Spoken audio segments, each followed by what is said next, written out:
1,000 years ago, hidden among the mountains of Europe stood a castle that people called the Castle That Bleeds.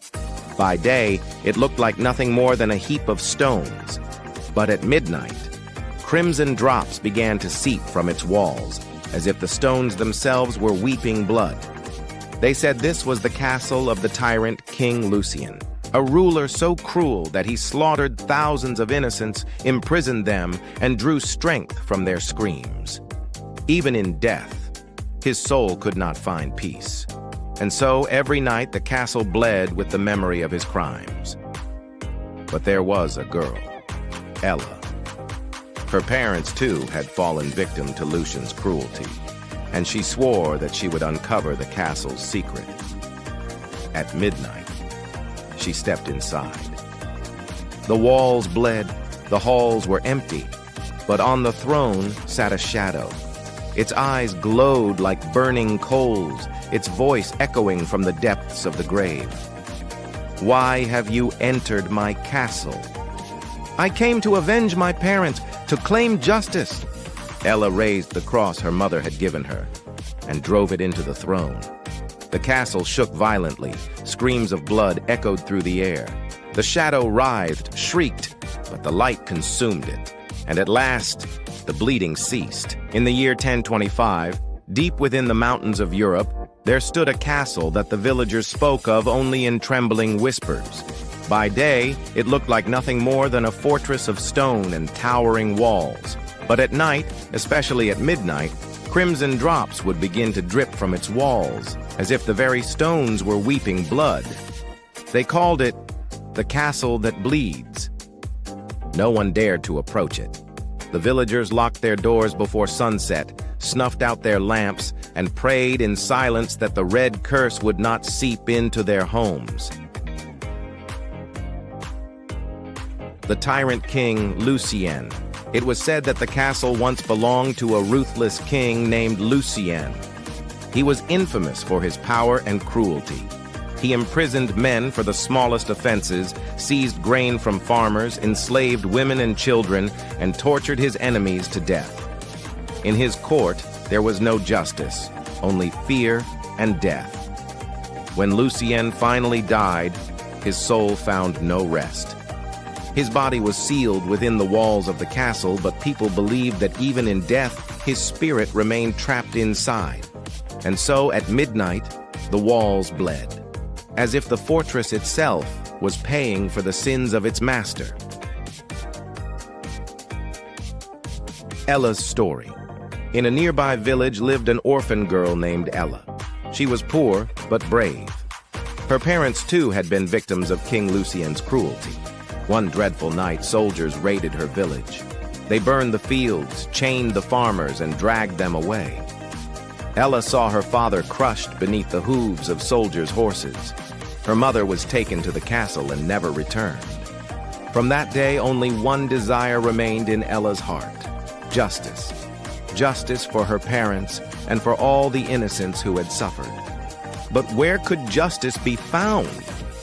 The villagers would not even set foot near the cursed castle. They lived in fear, whispering prayers, too broken to fight back. But Ella was not like them. She had decided, if anyone could break the castle's curse, it was she. The midnight journey. It was a moonlit night. Mist hung over the mountains. Ella carried with her a small wooden box that once belonged to her mother. Inside it lay an old cross, said to be touched by the blood of countless innocents. She had heard whispers that this cross alone could break King Lucian's dark power. With a lantern in her trembling hand, she walked toward the castle. The rocky ground crunched beneath her feet. The silence of the night was so heavy it felt as though the world itself was holding its breath to see the fate of this fragile girl. When she reached the castle gate, she froze. The iron door was covered in rusted spikes, and from its cracks seeped a slow red trickle. It looked like blood. Wrapping her hand in cloth, she pushed it open. The door groaned with a screech of rust and blood. Inside, an unnatural cold swallowed her. The torches on the walls had long died, but crimson droplets ran down the stones. Ella's heart pounded, yet she pressed forward. The throne hall. At last she entered the throne hall, a vast chamber of stone where a massive throne stood in eerie silence. On it sat a shadow, a figure of black smoke as though darkness itself had taken form. Suddenly the shadow rose. From within the smoke, a face emerged. Eyes glowed like burning coals. A voice thundered, deep as the grave. "Why have you come into my castle?" Ella's hands shook, but she gathered her courage. "I have come to avenge my parents. I have come to demand justice for your crimes." The shadow laughed, a sound like rattling chains. "Justice? Your parents were nothing but a game to me. Their screams gave me strength. And you will join them in my game." Fear clawed at Ella's chest, but alongside it burned a fiercer fire, anger. She opened her mother's box and drew out the cross. At once, the shadow recoiled, as if the light drained its power. Fear flickered in its glowing eyes. "No, not that. Do not use it against me." Ella lifted the cross higher.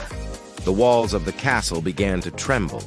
Blood poured faster, each drop echoing as the screams of countless souls. The shadow roared. "If you do this, your fate will be the same as theirs." But Ella stepped forward. Her knees shook, yet her resolve held firm. She reached the throne, raised the cross high, and cried out, "This is justice for my mother, for my father, for all those you murdered." With all her strength, she drove the cross into the stone of the throne. The castle shook violently. Blood surged from the walls in a deafening torrent. The shadow writhed and shrieked, its screams ripping through the darkness. Tears welled in Ella's eyes, but she held the cross firmly, refusing to let go. The curse was breaking. The castle trembled. The moment Ella drove the cross into the stone of the throne, a blinding light erupted. The blood dripping from the walls roared like the screams of thousands of innocent souls rising together. Ella's ears rang with unbearable sound, almost deafening her, but she did not cover them. She wanted to hear those cries, so she would never forget that all of this was the price of one man's cruelty. The shadow's desperation. The shadow writhed in agony. The fiery red glow in its eyes began to fade. It roared, "No! You are just a fragile human. You cannot defeat me. I am bound to this castle. As long as it stands, I shall live." Ella tightened her grip on the cross and shouted back, "Then tonight the castle will fall too." The earth cracks. Suddenly the ground shook violently. A great fissure split open in the middle of the throne hall. From it burst a flood of red light and smoke, like the gates of hell itself tearing open. Blood no longer seeped from the walls, but surged up from the earth. Ella staggered, nearly falling, but caught hold of a pillar. Her eyes burned with renewed determination. "I saw my father trampled beneath soldiers' horses. I saw my mother dragged away in chains. I cannot fear you any longer." The return of souls. From the glowing cross, a radiant light spread across the hall. Out of the mist, human figures began to appear, shadows of those who had suffered under Lucian's tyranny. Their eyes glimmered with gratitude. They gathered around Ella, as though rising to her aid. Lucian's spirit recoiled in horror. "No! You are my prisoners! You cannot be free!" But the souls no longer obeyed him. An old farmer stepped toward Ella and said softly, "Child, you remembered us. Tonight, we will be free." Tears filled Ella's eyes, but a smile broke upon her lips. Parintablo battle. The shadow bellowed in fury and surged toward Ella like a raging storm. A freezing wind blew, snuffing out her lantern. Darkness consumed the hall, yet the cross still glowed. Ella gripped it with both hands, raised it high, and advanced. The shadow recoiled under the light, but then lunged suddenly, wrapping itself around her. Her body turned cold, as though buried in ice. She could barely breathe. "You will die too," Lucien's voice thundered. Ella gasped for air but shut her eyes and remembered her mother's last words. Daughter, never abandon the truth. With her final strength, she struck the cross against the ground and cried, "This is not mine alone. This is justice for all of them." The end of Lucian flames erupted from the earth.